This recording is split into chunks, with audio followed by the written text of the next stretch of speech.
Assalamualaikum warahmatullahi wabarakatuh. Perkenalkan, nama saya Anissa Febriani dengan NIM 1905155424. Saya dari kelas 2019B. Baiklah, di sini saya akan menjelaskan tentang teks laporan hasil observasi. A. Pengertian teks laporan hasil observasi. Teks laporan hasil observasi adalah teks yang berisikan penjabaran umum atau melaporkan sesuatu berupa hasil dari pengamatan observasi.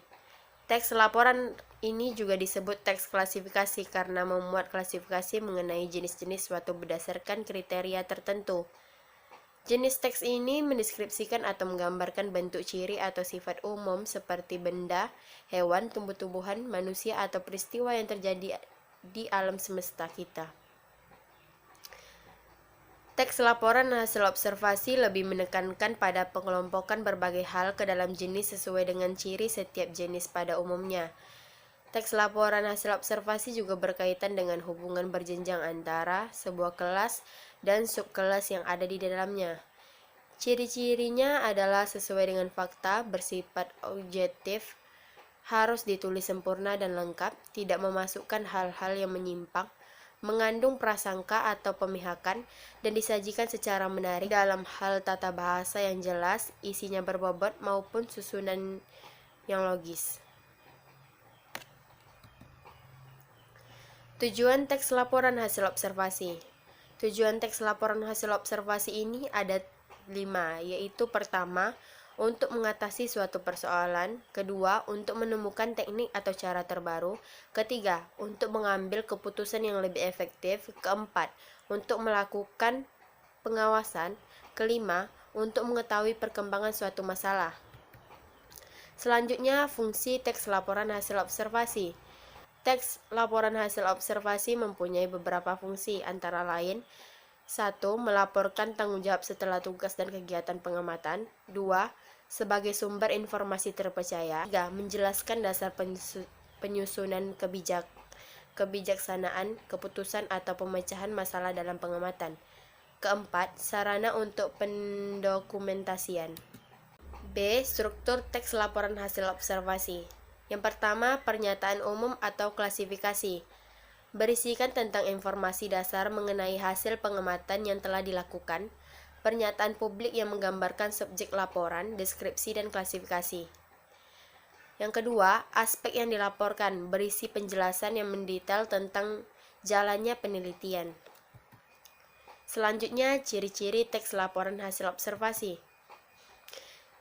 yaitu pertama, ciri umum.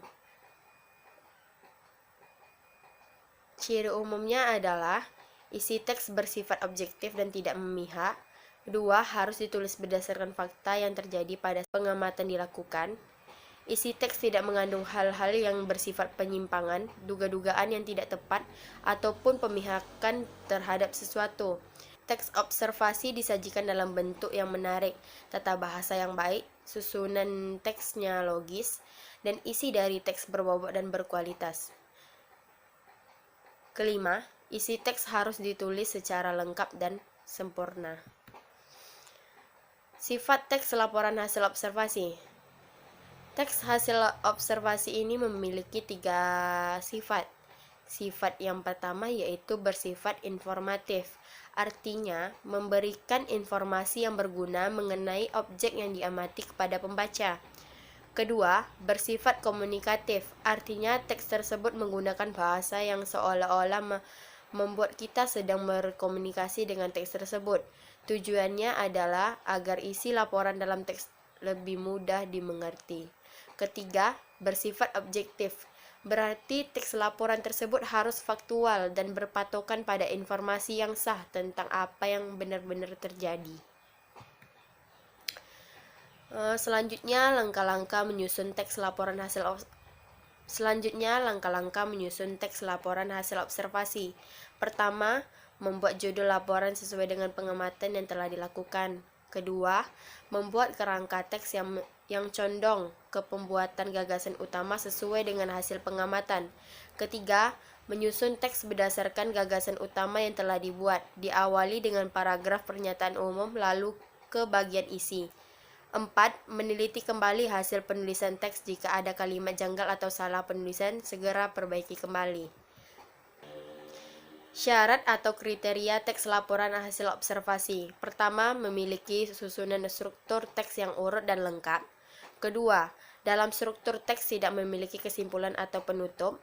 Ketiga, di dalam teks tidak ada opini dari penulis. Keempat, teks menjelaskan sebuah informasi yang benar adanya sesuai fakta. Baiklah, itu yang dapat saya sampaikan. Lebih dan kurang saya mohon maaf. Wabillahi taufiq wal hidayah. Wassalamualaikum warahmatullahi wabarakatuh. Terima kasih.